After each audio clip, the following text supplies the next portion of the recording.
My name's Timothy Wetzel. I'm a University of North Carolina emergency medicine resident, PGY2. Welcome to my innovations talk. My talk today is Bridge to Emergency Medicine, a virtual medical student curriculum that was designed for flipped classroom learning during the COVID-19 pandemic. So I hope you enjoy. We have no disclosures, none of the authors do for this talk. And the problem that we saw was that there's no existing way to effectively and systematically prepare for residency. And I think we've all been in this situation where you have an eager MS4 come up to you either on rotation or outside of work and ask you, what should I do to get ready for residency? And you're busy. So, you kind of just give them an answer of, oh, you'll be fine. Just read some stuff, do some questions. And your eager MS4 leaves that encounter likely more confused than when they first asked you the question.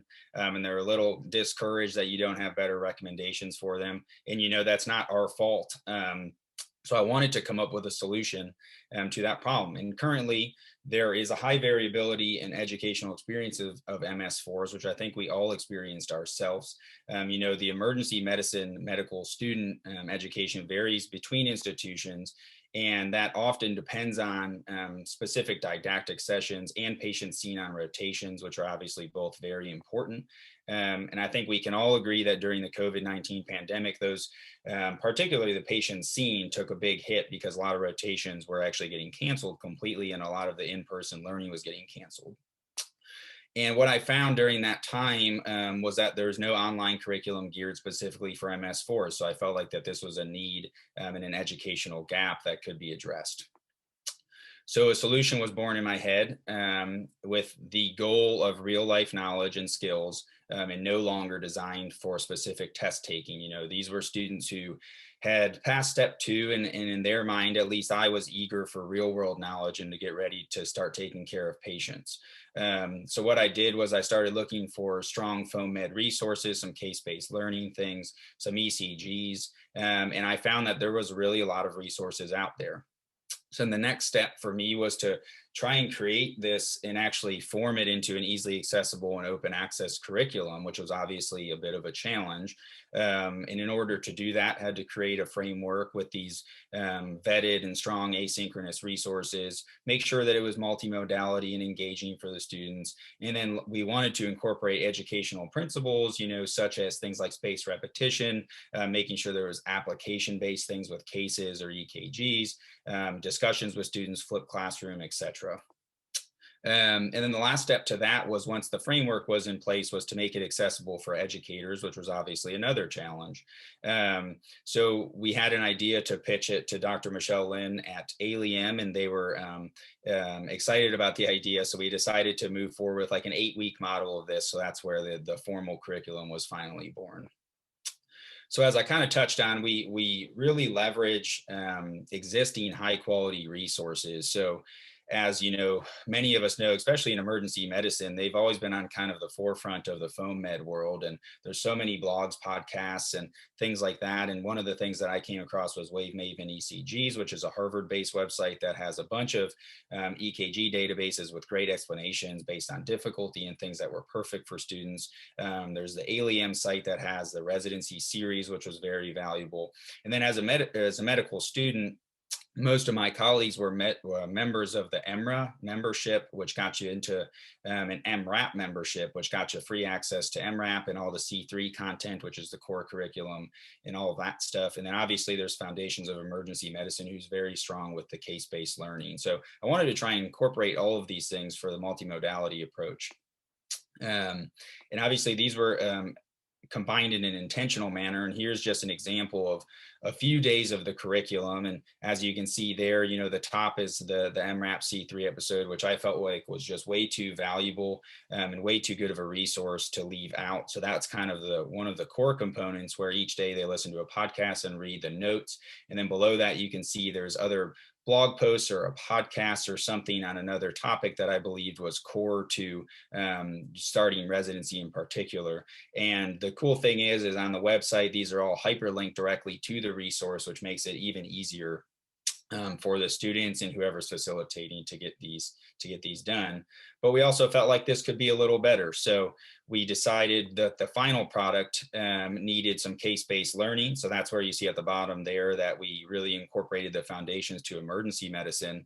In those cases, were designed to actually kind of coincide with the C3 episode to get better discussion and to get the facilitation going from the educator standpoint. So thank you to Foundations of Emergency Medicine for pairing up with us for that, as I think that that's a very valuable part of the curriculum as well. And again, we'll touch on the principles from learning theory to maximize the effectiveness of the curriculum, which were a very important part of our curriculum. And, there's spaced repetition built in, particularly in like the EKG sections where we don't have one topic at one time, but we actually interweave them throughout the entire curriculum so that you're not just doing AFib one day, you're actually seeing it over and over. And same with all the other topics. It's not cardiac one day, it's actually cardiac just kind of interweave throughout. We use the testing effect with the EKGs and the case-based learning is obviously very important so that these students who are not seeing patients in real life are getting a case-based learning atmosphere for more elaboration on their learning. This is kind of just some data that we have from the ALEM website showing that since launch, it's been really viewed across the globe, which is pretty cool. Obviously, there's a US predominance, which would be expected, but it was pretty cool to see this be across the globe. So obviously, the goal is to prepare students to be confident, competent interns. We all remember our confused MS4s as we were once them ourselves. And the goal is to create confident interns so that they show up eager to learn, eager to teach, and eager to help their patients. I think the bridge to the 8-week curriculum is a great start and hopefully sparks lifelong learning and reading in our new doctors. So I just want to say thank you so much, especially to Dr. Michelle Lynn at ALEM for being willing to publish this, and the rest of the team here, especially Dr. Villa, Moore, and Wheaton, at EM Foundations for helping out, and Dr. Shenvi, one of my academic mentors. Thank you guys so much. Hi, everybody. This is David Wald. I am from the Lewis Katz School of Medicine. And we're going to talk about incorporating a virtual simulation exercise into the Preclerkship undergraduate curriculum. So the background for this is that we needed to replace an in-person sim session on pneumonia for our first-year students because our curriculum went virtual in December of 2020. We kind of reformatted our student instructions, developed an additional voiceover PowerPoint going into a fair amount of detail about their roles and responsibilities. And in addition, spent a little bit more time developing a chest radiography tutorial to further prepare the students for this exercise.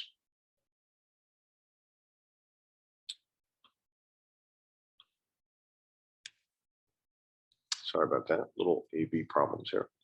So the objectives for the session, we wanted to provide an interactive virtual simulation. We wanted the students to be able to take their basic science knowledge and apply it to clinical medicine. And in addition, to perform a focused evaluation of a virtual patient, focusing both on history and physical exam skills, management, and disposition. So for each session, we had to run the session effectively 12 times over 3 consecutive afternoons based on our class size. We had groups of 15 students that were pre-assigned into 3 assigned groups. Group A would obtain the data from the standardized patient that portrayed our emergency department patient. They would gather the history and physical exam information. Group B would then determine what the assessment is, develop their differential diagnosis and their diagnostic workup. And Group C would then interpret the data, decide what the management and the disposition for the patient should be. So when the students would log into our Sim Center through SimIQ, the view on the left is what they would see. They would see our standardized patient. They would see the cardiac monitor. I would also be in the room kind of facilitating the session, kind of moving from one group to the next. And in addition, I would be providing the information regarding the physical exam back to the students. So again, our SP portrayed the emergency department patient presenting with fever, cough, and shortness of breath.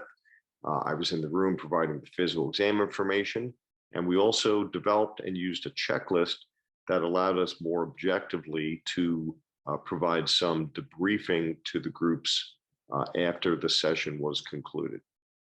The checklist had a total of about 23 elements, focusing on history of present illness, past history, meds, allergies, etc., all the way through diagnostic testing, treatment, and disposition.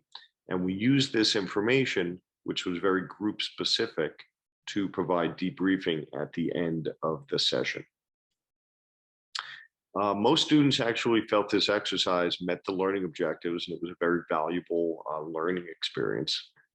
The majority of the students felt that this kind of group format that we used kept them engaged and was clinically relevant to information that they were learning in their basic science coursework.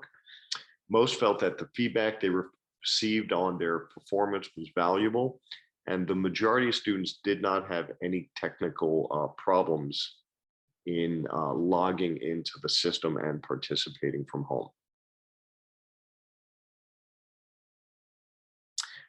In regards to some of the information we gathered from our checklist, all 12 of the groups stated that their most likely diagnosis was pneumonia. They all also ordered a chest radiograph, and the groups all interpreted the chest radiograph correctly, which was a right lower lobe infiltrate, and in addition, started empiric antibiotics. We didn't really focus on the specifics of what the antibiotic should be, as long as they kind of understood that antibiotics needed to be administered to this patient. Some of the groups did not check the patient's temperature. Some of the groups did not administer an antipyretic to their febrile patient. And some of the groups did not provide supplemental oxygen. This is stuff that we talked about in the debriefing, which was information, again, that we gathered through the checklist. And I think overall, we felt that this was a very valuable educational experience. We felt that the exercise was generally positively viewed by the students. And we also identified that it was definitely technically feasible. And we did report a lot of these outcomes back to our doctoring leadership with hope that we can provide some additional sessions like this in the future, and that we can look at, currently how we are using OSCEs and other sim sessions to further educate our students. Thank you and have a great day. Hi, I'm Kathleen Rowland. It's an honor to be presenting here today. I'm going to be discussing our intervention to introduce research on learning theories into graduate medical education. I have no disclosures. So first, an introduction. The foundation for the intervention I'll be presenting here today comes from the work of social psychologist Dr. Carol Dweck. Dr. Dweck has investigated motivation in education and has found that learners' beliefs about intelligence influence their behavior. She and her colleagues found that learners tend to hold one of two learning theories. They can have what she called a fixed mindset, in which they believe that intelligence, talent, and skills are innate or genetically predetermined. Alternately, people can have a growth mindset, in which they believe that intelligence can be increased through experience with difficult tasks and even through failure. She and her colleagues found evidence of this in both school age and college students. And importantly, they found that they could induce the different mindsets experimentally by having subjects read statements affirming either a fixed or a growth mindset before a given task. Potential implications for this theory were explored in Dr. Dweck's book, Mindset, The New Psychology of Success. One of the most salient implications for medical education is the role of errors. In this paradigm, to those with a fixed mindset, errors are evidence of an inherent, immutable lack of ability, while to those with a growth mindset, errors are a natural consequence of learning. As such, in a fixed mindset, errors need to be avoided and challenges accepted only if the chance of success is high. The converse, of course, is true for those with a growth mindset. Another implication important for medical education is the role of feedback. For those with a fixed mindset, negative feedback is evidence of a personal failure, while for those with a growth mindset, it is invaluable information about one's current performance. In recent years, a number of papers have called for the development of error management in medical education. Others have seen the possible application of mindset research to this goal and have called for the extension of mindset research into the area of medical education. Despite these calls, research that applies these theories remains sparse. One study that did explore the impact of these learning theories on behavior in graduate medical trainees administered Dweck's mindset instrument to pediatric residents, fellows, and attendings at a residency program in New York. The study found that although most participants could be categorized as having either a fixed or a growth mindset, there was no association with self-reported errors. Given the calls for the introduction of this research into graduate medical education and the potential benefits of inducing a growth mindset into learners, we created a pilot program to introduce these theories to residents, to induce a growth mindset towards medical education, and to normalize errors through simulation. There were two phases of the intervention. The first was an introduction to the research with a classroom-based lecture, readings, and an assigned video lecture. The second phase was a simulation session designed to allow participants to watch errors being performed and for them to hear growth mindset language being used. In the simulation, participants watched investigators perform a simulation case and were asked to stop the simulation when they observed an error being made. Investigators would then model the use of growth mindset language. For example, a wrong dose of medication would be ordered. Participants would stop the simulation and investigators would model language such as, "I'm glad you pointed that out. I haven't had the chance to see this type of case very often, so I'm not too familiar with the doses yet." In order to evaluate the effects of this intervention, participants were asked to complete a modified, validated version of Dweck's mindset inventory both before and after the intervention. We also asked them to complete a perceived stress scale before and after the intervention. Participants pre and post intervention mindset scores were then compared using paired t-tests. 11 of 14 participants completed both the pre and post tests and were included in data analysis. The mean mindset score for the pre-test was 4.7, the post-test was 5.04, and the p-value was 0.19. Importantly, unlike the previous Jagathison study, in which there was a roughly equal split between participants with a growth and fixed mindset, we found that all but one participant had a growth mindset prior to the intervention. This likely decreased our ability to induce a positive change in participants' opinions. Importantly, even with most participants already possessing a growth mindset, 13 of 14 participants surveyed recommended including the simulation in future curricula. Although we did not find a significant difference in the pre and post intervention group, we feel that the potential benefits and no foreseeable harm of this intervention justify continued effort in this area.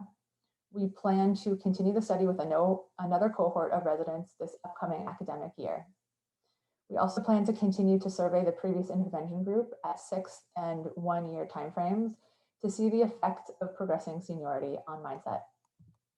Thank you. Hi, everybody. My name is Benjamin Parva, and I'm one of the second year residents down at the University of Mississippi Medical Center in Jackson. And I want to talk to you today about concept mapping and its extension into an exercise to enhance resident education and a resident understanding of the patient experience. We're going to mention some software today that we used in our exercise down here, but we don't have any financial relationship with these companies.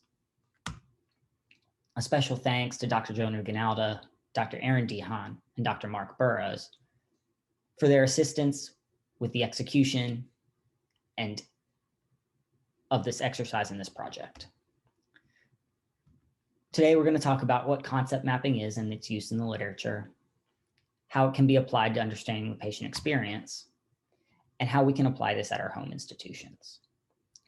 So what exactly are concept maps? Well, briefly, they're visual representations of a knowledge domain, but this feels difficult to understand and too brief. Essentially, it's a two-dimensional diagram that illustrates understanding of the relationship between and among concepts within a given area. Now, this doesn't give you a great mental picture of what this is, or even a greater understanding of how this can be used. So I'll explain it the way I learned it. This is a car. Clearly, I think it's a 90s Ford hatchback or something, but that doesn't really matter. Essentially, the concept of this car, could be transportation, it could be a vehicle. Maybe this is my car. It gets me from point A to point B. Some people have a fancier car, a fancier mode of transportation. They've got more complexity to theirs, more bells, more whistles. They go more efficiently to point A and point B, and they go faster. Other people have a tougher time. Their modes of transportation might be outdated. There might be slow. It might be simpler. But at its essence, it's still a car, technically. And we could prove that through a concept map of cars or transportations or vehicles. We'd look at the things that make these up, whether it be wheels or seat belts or storage area, doors, windows, and what the differences exist between these three types of cars or these three modes of transportation. Now, this can be applied to anything within a subject area. This is a concept map example from the literature in 1984, which shows a concept map of water. We have our concepts that are highlighted inside the bubbles. We have concept links, which create hierarchies or different levels of complexity. These hierarchies can be connected by cross-links, which connect two hierarchies of different levels or two regions of a concept map. And they're a measure of the complexity of the concept map. And lastly, we have examples, the most specific element, the basic level, the smallest level of a concept map. In the literature, concept maps have been used to talk about education and enhancing education. They've talked about medical education, comparison of scoring systems for complexity, as well as tips for using them in teaching. Now, most of the time, this refers to enhancing learner understandings of broad medical topics and treatments like shortness of breath or altered mental status or seizures. But we thought it might be a good way to talk about patient experience. Now, being in Mississippi at a level 1 trauma center and the only one in the state with a huge catch radius, we have a wide variety of patients, different socioeconomic backgrounds, race, education, and all of these patients, when they are evaluated by one of our providers, all those providers have different levels of experience, different educational backgrounds, different socioeconomic upbringings, and different races. And all these variables combine and in such that each patient has a different experience, and that a single patient's experience could vary from visit to visit based on provider practice, based on day, based on symptoms. And so we thought that there would be a good way to collaboratively understand the patient experience as a team, as a resident team. And we chose to do this through an online company and an online format called LucidChart, which is a way to collaboratively create and discuss concept maps. Now, we broke our residents down into both juniors and seniors, juniors being the M4s on our service and PGY1s, and seniors being PGY2s and 3s. We had them create concept maps through this online format, which had the same basic start point. Patient experience has barriers and it has room for improvement. And then this was the 9 a.m. junior level map. As you can see, it grew. Through a collaborative experience, we talked about stuff like COVID-19 and how it's affected patient satisfaction in our ED with PPE shortages and rationing, with nursing staff, with family visits. We administered a post-exercise survey, which was answered by 32 respondents. 84% agreed that this was an effective way to learn topics. And a significant portion, greater than 70%, agreed that it enhanced their understanding of the barriers and opportunities for improvement with regards to patient experience. So where do we go from here? Well, a professional team is of course made up of many different people, both from the attending physician level all the way down to ancillary staff like social workers and registration. And I think it would be a good way for us here to involve these staff in our further assessments of the patient experience through concept mapping. We can learn about barriers from a nursing standpoint or from a social worker standpoint. So what's the takeaway? Well, we know that concept mapping is a useful tool to enhance educational experience. We know that our residents found it to be helpful and collaborative. And while more research and more exercise is needed, it is possible that this could be further enhanced through interprofessional participation with nursing and ancillary staff. Thank you so much, and I look forward to engaging in the Q&A with all of you. Hi, my name is Carly Easton, and I'm an associate professor at the University of Arkansas for Medical Sciences in Little Rock, Arkansas. And I'm here to present our innovation, improvement in resident scholarly output with implementation of a scholarly activity point system. The authors have no financial disclosures. Scholarly activities can be really difficult to implement successfully in residencies, partially because of lack of institutional support and sometimes lack of interest by the residents. But these are an ACGME requirement. Sometimes the requirement, however, is poorly defined, and there's a lot of variation in what residents can do. As a result, sometimes scholarly activities are the source of a lot of citations from the ACGME. In 2013, we wanted to revamp our scholarly activity process for our residency. So we formed a committee and initially performed a literature search. And from that, we created a scholarly activity guideline. And what we found in the literature was a very interesting point system from the family medicine literature. And so we adapted that to form our own scholarly activity point system. And the guideline also included a research meeting requirement and then a suggested timeline for completion to keep residents on track.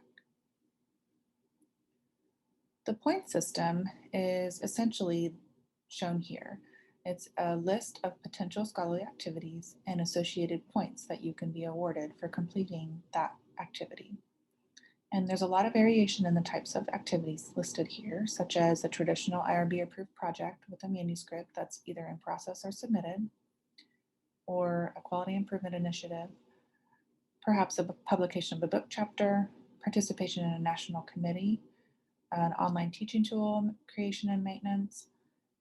You can also do a letter to the editor, or you can do smaller projects such as an article summary for the abstracts section of the Journal of Emergency Medicine. And that is something that our residents do frequently. So residents are able to choose from this list of sorts, and the minimum requirement to fulfill their scholarly activity requirement for graduation is a minimum of 10 points. And it can be any combination of activities to fulfill that 10 points. And they're allowed to go over, but they have to have at least 10 points. And their activities have to be approved by the members of the research committee. So we wanted to study the effectiveness of this new guideline, and did it actually improve the output of the scholarly activity for our residents. We first implemented this for the class of 2016, which allowed that class to have 2 years to fulfill their requirements. We observed scholarly activities over time for the graduating classes of 2014 through 2020. And then we measured the total points per resident and then the proportion of what we consider to be significant scholarly activity. And we defined this as either a regional or national presentation, a manuscript that's published, or a book chapter. And we compared the point totals before and after implementation of the guideline. And here are our results. Each row is one of the residency classes, and the second column here is the number of residents per class and then the total points that that class achieved. And as you can see, 2016 was the first year that the guideline was implemented. And you can see in the total point column that the total number of points per class appeared to increase over time. So we analyzed that points per resident and looked at the median points before and after the implementation of the guideline. So before, we found that residents obtained about 7 points per resident, and after the guideline was implemented, residents achieved a median of 12 points, and that was statistically significant.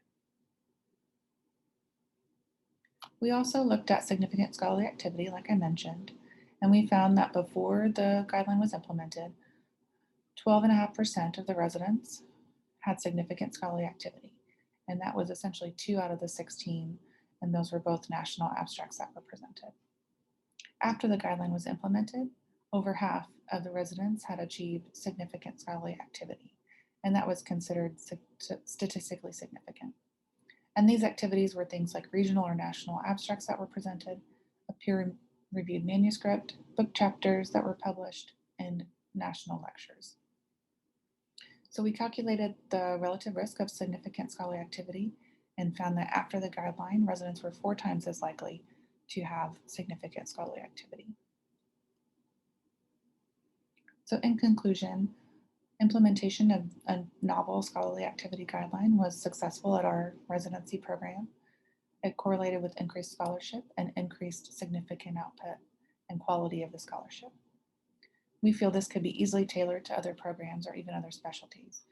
We also feel that the residents enjoyed this and appreciated having some control over their scholarly activity options, and they anecdotally enjoyed the process a little more.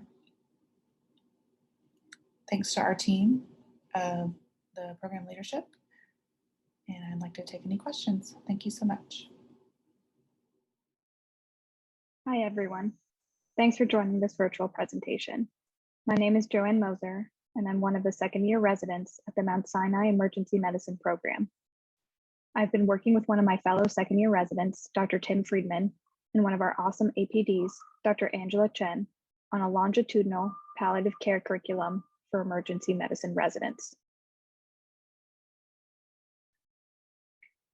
Palliative care in the emergency department is one of the most important topics that we as ER docs can discuss with our patients, yet it can often be uncomfortable for many providers. As EM residents, we're trained to efficiently and aggressively diagnose and treat our patients while providing just and compassionate care.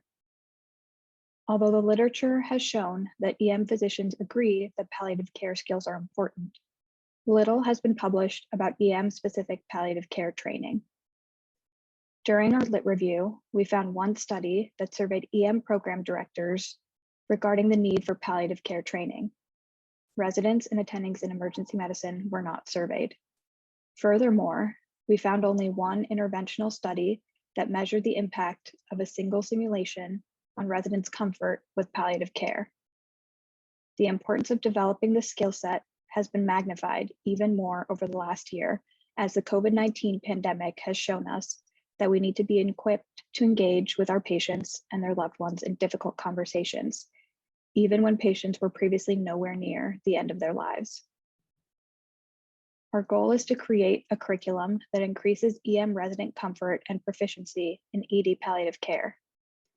We hope that our learners will initiate more palliative care interventions, such as aggressive symptom control, goals of care discussions, and support of patients and their loved ones. With these goals in mind, how did we approach creating this curriculum? In 2018, Schoenberger et al. Built the foundation for palliative care curricula in emergency medicine training programs. ASAP's palliative care section met and formed a committee that created a list of domains, content topics, and milestones that are relevant to EM trainees. These were published in the article and divided into 23 topics in 3 different domains: provider skill set, recognition of palliative care needs in ED patients, and logistic understanding related to hospice and palliative care medicine in the emergency department. We sought to create a conference-based curriculum that would address each of these topics over a 1.5-year cycle, allowing our framework to be adapted by other residents, regardless of whether they are in a 3 or 4-year program.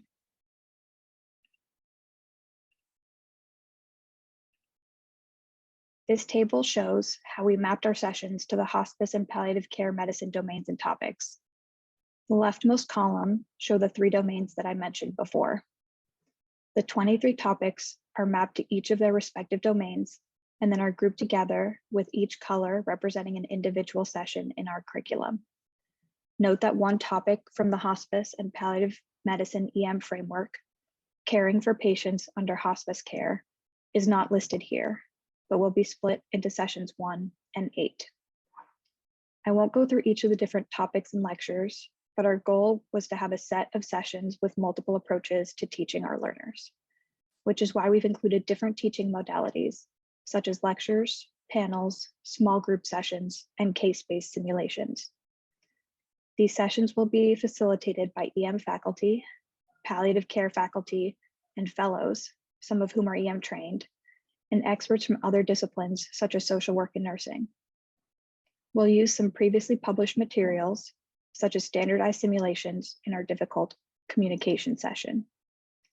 In total, we'll have 9 sessions with 11.5 hours of material.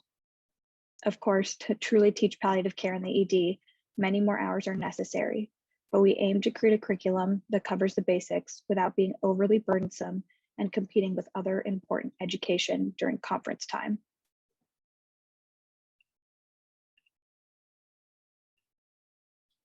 In terms of our curriculum evaluation, we wanted to look at both subjective and objective outcome measures. First, we wanted to assess learner attitudes and comfort with palliative care in the ED, both pre and post intervention, especially considering that even baseline attitudes toward palliative care in EM residents has not yet been published. We will do so by using a survey that was adapted from Goldanowicz et al. And will individually link pre and post intervention data anonymously using the REDCap survey platform. Additionally, we'll analyze objective data that we will pull from electronic medical records. We will look at the number of advanced directive orders, documented goals of care discussions, palliative care consults placed from the ED, and disposition directly to the palliative care unit from the ED during a time frame pre and post intervention to see if there are any differences in these numbers. Looking to the future, we would like to expand this program to other residents, nurses, NPs, and PAs in our healthcare system. If the program demonstrates success in increasing the subjective comfort level of learners and the objective use of palliative care skills, we would also like to incorporate additional existing simulations and resources to increase the amount of time devoted to this topic in the conference curricula. These are the references mentioned during the talk. Thanks so much for listening to our presentation, and please feel free to ask any questions.